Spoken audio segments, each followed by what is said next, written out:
इस रोमांचक कहानी की शुरुआत में हमें एक अजीब तरीके का एंजल आसमान से गिरते दिखाया जा रहा होता है, जो कि डायरेक्टली अब जमीन पर आ चुका था।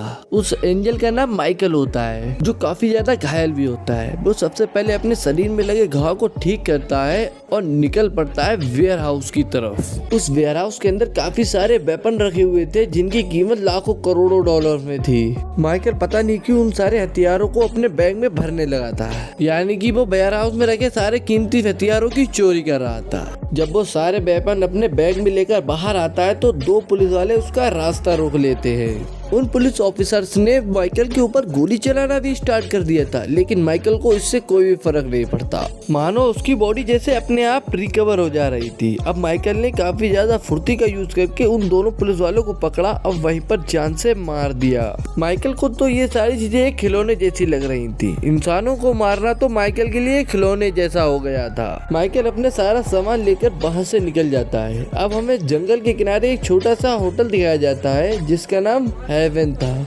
हालांकि ये पूरी जगह बंजर होने के कारण ये ज्यादा लोग नहीं आते थे।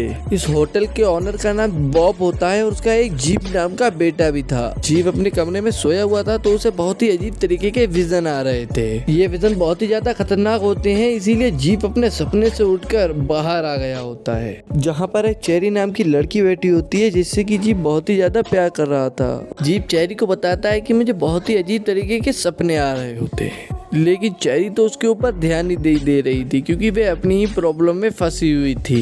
चेरी जीप को बताती है कि मेरे पेट में एक बच्चा पल रहा है, उसकी जल्दी डिलीवरी होने वाली है, लेकिन ये बच्चा मैं पालना नहीं चाहती। मैं इस बच्चे को किसी भी अनाथ आश्रम में दे दूंगी, जिससे कि ये खुद ब खुद बड़ा हो जाएगा। जीप भले ही चेरी का कुछ लगता नहीं था, लेकिन वो बचपन से ही चेरी से प्यार करता था। जीप ने चेरी से कहा कि तुम हिम्मत मत हारो, इस बच्चे को हम पालेंगे और जब ये बड़ा हो जाएगा तो ये हमारा नाम रोशन करेगा। ताज्जुब की बात तो ये थी, ये बच्चा जीप का न होने के कारण भी जीप इसे पालना चाहता था, जो सिर्फ और सिर्फ अपने प्यार यानी कि चेरी के लिए कर रहा होता है। लेकिन चेरी इतनी ज्यादा डिप्रेशन में थी कि वो अपने असली हमसफर को पहचान ही नहीं पाती। अब हमें काइन नाम का एक टूरिस्ट दिखाया जाता है, जो कि अपनी फैमिली को लगातार फोन कर रहा था। लगातार फोन करने के बावजूद उसकी मोबाइल की बैटरी डेड हो जाती है, इसीलिए वो मदद मांगने के लिए चेरी के पास आता है और वो बताता है कि मुझे अपनी फैमिली से जल्द इमरजेंसी कॉल करनी है। जीप ने कायल से कहा कि अगर तुम्हें फोन कॉल करना है तो तुम्हें होटल के अंदर जाकर करना पड़ेगा, वहाँ पर तुम्हें टेलीफोन मिल जाएगा। कायल तो जल्द से जल्द उस होटल के अंदर जाता है और फोन कॉल करने के लिए वहाँ पर पहुँच जाता है, जहाँ पर रेस्टोरेंट का ओनर बॉब और एक कपल मिलकर बात कर रहे होते हैं। कायल तो डायरेक्टली चला गया एक फोन कॉल करने के लिए, लेकिन इधर बाहर जीप देखता है कि उनकी तरफ एक बहुत बड़ा तूफान आ रहा है और इन्होंने इतना बड़ा तूफान आज तक कभी देखा ही नहीं था। तूफान की इंटेंसिटी इतनी ज़्यादा होती है कि होटल के अंदर रखे सभी इलेक्ट्रॉनिक डिवाइस बंद हो जाते हैं। टीवी, फ्रिज, ओवन, एकदम से ये सारी चीज़ें खराब होने लग जाती हैं। बॉब और उनके सभी रेस्टोरेंट वाले ये सब चीज़ें देख के काफ़ी ज़्यादा हैरान हो गए थे, क्योंकि यहाँ इलेक्ट्रॉनिक चीज़ें जल्दी खराब नहीं होती हैं। लेकिन चीफ को लग रहा होता है ये छोटा सा रेतीला तूफान है जो थोड़ी देर में टल जाएगा। कायल जो अपनी फैमिली से बात करने के लिए बाहर रुका होता है, वो भी खराब हो चुका था, यानी कि वो अब कॉल नहीं कर सकता। अब हमें होटल की तरफ एक पुरानी गाड़ी आती हुई दिखाई देती है, जिसमें से एक बूढ़ी औरत बाहर निकलती है।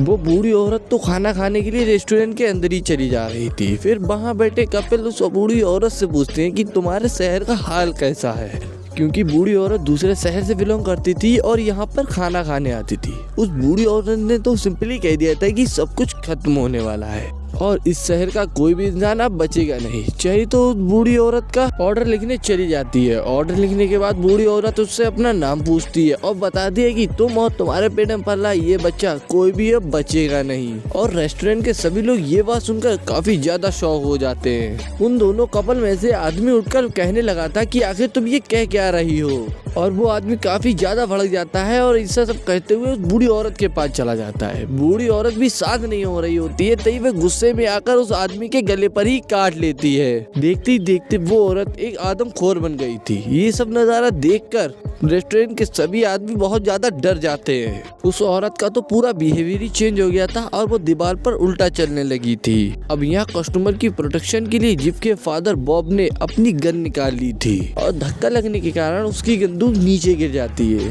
जीप भी इतनी भयानक आवाज सुनने के बावजूद उस रेस्टोरेंट के अंदर आ जाता है। उसने देखा वो बूढ़ी औरत पूरी तरीके से ज़ॉम्बी बन चुकी थी और रेस्टोरेंट पे सभी लोगों पर हमला कर रही थी। इसीलिए उसने जमीन पर पड़ी शॉटगन को उठाया और उस बूढ़ी औरत के ऊपर पॉइंट कर दी।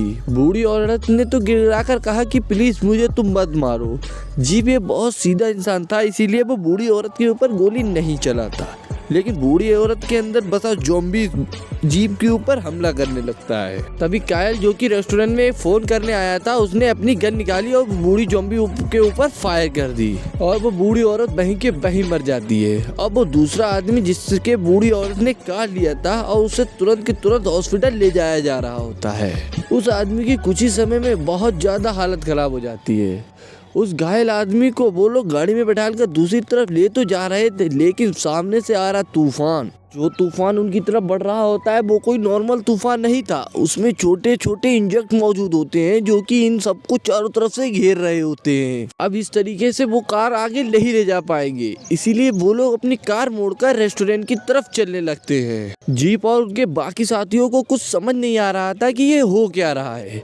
तभी उस घने तूफान के अंदर से एक पुलिस की गाड़ी आती है जो कि इनके रेस्टोरेंट के सामने आकर रुकती है। शॉकिंग की बात तो ये थी, उस गाड़ी के अंदर से और कोई नहीं बल्कि हमारा माइकल बाहर निकलता है, जो कि एक एंजल होता है। माइकल तो बार बार उस बूढ़ी औरत के बारे में पूछ रहा होता है जो कि इस रेस्टोरेंट में खाना खाने के लिए आई थी, लेकिन वो बूढ़ी औरत तो हॉस्टल के अंदर ही मर चुकी थी। ये सारी बातें देखकर होटल के एम्प्लॉय ने गन उठा ली थी और माइकल के ऊपर पॉइंट कर दी थी। उन्हें लग रहा था कि ये सारी चीजें माइकल करा रहा है, लेकिन माइकल उन्हें समझाता है कि ये तो कुछ नहीं, अब जो तुम्हारे पीछे आने वाले हैं वो तो इतने ज्यादा खतरनाक है जिससे तुम बच ही नहीं सकते। हालांकि माइकल की कही बात कोई समझ नहीं पा रहा था, इसीलिए माइकल उन्हें बताता है कि तुम्हारे ऊपर एक बहुत ही खतरनाक शैतान का हमला होने वाला है जिससे तुम नहीं बच सकते। माइकल ने तो अपनी कार के अंदर वही सब चुराए हुए वेपन रखे होते हैं जो कि वे एक एक करके एम्प्लॉय को दे रहा होता है और वो सब लोग इसी वेपन से अपनी प्रोटेक्शन कर सकते थे आगे आने वाले खतरे की। अब वो चेरी को भी गन देता है और बताता है कि तुम्हारी प्रोटेक्शन बहुत ज्यादा जरूरी है क्योंकि तुम्हारे पेट में पल रहा बच्चा कोई साधारण बच्चा नहीं है, ये आगे चलकर सारी परेशानियों को दूर कर देगा। माइकल तो एकदम अपने एटीट्यूड में होटल के अंदर चला जाता है और जीप और उनके सारे साथी बहुत ही ज्यादा डरे हुए थे, इसलिए वो भी माइकल के पास होटल के अंदर चले जाते हैं। माइकल बताता है कि जैसे तुम्हारे ऊपर उस बूढ़ी औरत ने हमला किया था, वैसे ही बहुत सारे शैतान तुम्हारे ऊपर हमला करने यहाँ पर आ रहे हैं और हमें हर खतरे के लिए पूरी तरीके से तैयार रहना होगा। अब काफी ज्यादा रात होने के बाद सड़क पर एक रोशनी दिखाई देती है जो कि एक गाड़ी की थी। उसमें से एक आदमी उतरता है जिसके दांत सेम टू सेम उस बूढ़ी औरत जैसे होते हैं। यह भी एक शैतान था जो उनकी तरफ बढ़ रहा होता है उन्हें मारने के लिए, लेकिन उस आदमी के मुंह के साथ साथ बाकी के सभी पार्ट एकदम से लंबे होने लगते हैं और वह एक जानवर की तरह बन गया होता है और उनकी बहुत तेजी से बढ़ रहा होता है उन्हें खत्म करने के लिए। उसने तो सभी मेंबर्स को गन दे दिए होते हैं जो कि लगातार फायर कर रहे थे उस जानवर के ऊपर, जिस कारण लगातार गोली लगने के कारण वह वहीं पर मर जाता है। उन्हें लग रहा होता है कि वो अब बच चुके हैं, लेकिन उनकी ये तो गलतफहमी थी। अब रोड पर बहुत सारी गाड़ियों की लाइट दिखाई देती है जिसमें इंसान नहीं और उनकी ये ज़ॉम्बीज़ होते हैं जो उनकी तरफ बढ़ रहे होते हैं इन्हें मारने के लिए, और वो भी अजीब तरीके से बिहेव कर रहे थे और लगातार झुंड बनाकर उनकी तरफ बढ़ रहे थे उन्हें मारने के लिए। माइकल और उनके फादर बाकी के सभी लोग उनके ऊपर लगातार फायर कर रहे थे और बहुत सारे ज़ॉम्बीज़ को उन लोगों ने मिलकर खत्म भी कर दिया था। और उसमें कुछ ऐसे भी ज़ॉम्बीज़ होते हैं जो कि बहुत ही ज्यादा खतरनाक थे। उनमें से एक ज़ॉम्बीज़ उस घायल आदमी को पकड़ लेता है जिसे बूढ़ी औरत ने काटा था। वो सभी लोग उसे बचाने की कोशिश करते हैं, लेकिन ज़ॉम्बीज़ ने उसे खींचकर बाहर ला दिया था और बाकी के सभी ज़ॉम्बीज़ उसे मिलकर खाने लगते हैं। ये खौफनाक मंजर देखने के बाद वो सभी लोग बहुत ही ज्यादा डर जाते हैं और उन्हें ऐसा लग रहा था कि अब वो बच नहीं पाएंगे क्योंकि चारों तरफ से ज़ॉम्बीज़ ने उन्हें घेर लिया होता है। और तभी माइकल अपने दोनों हाथों में गन लेता है और अंधाधुंध फायर करने लगता है। माइकल का निशाना तो इतना ज्यादा सटीक होता है कि एक गोली में एक ज़ॉम्बीज़ मर जाता है। देखते ही देखते उसने रेस्टोरेंट के चारों तरफ भी ज़ॉम्बीज़ को मार दिया था। अब वो रेस्टोरेंट में सभी लोगों से कहता है कि तुम्हें जल्द से जल्द दरवाजे खिड़कियां बंद करनी होगी ताकि कोई अंदर ना आ सके। अब आखिरकार बॉब माइकल से पूछते हैं ये सारी चीजें हो क्या रही हैं और ये शैतानी लोग हमारे होटल पर हमला क्यों कर रहे हैं।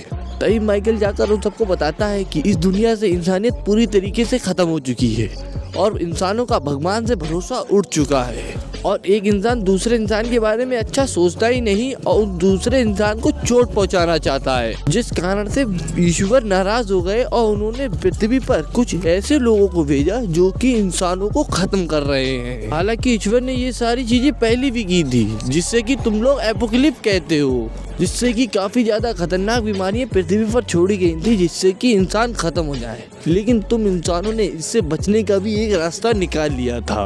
अब ईश्वर ऐसी कोई गलती नहीं करना चाहती, इसीलिए उन्होंने पृथ्वी पर ऐसे खतरनाक ज़ॉम्बी डेविल को भेजा था जिससे कि वो इंसानों को मारकर खत्म कर सके। सेकेंड पार्ट देखने के लिए कमेंट करें और हमारे चैनल को सब्सक्राइब करें।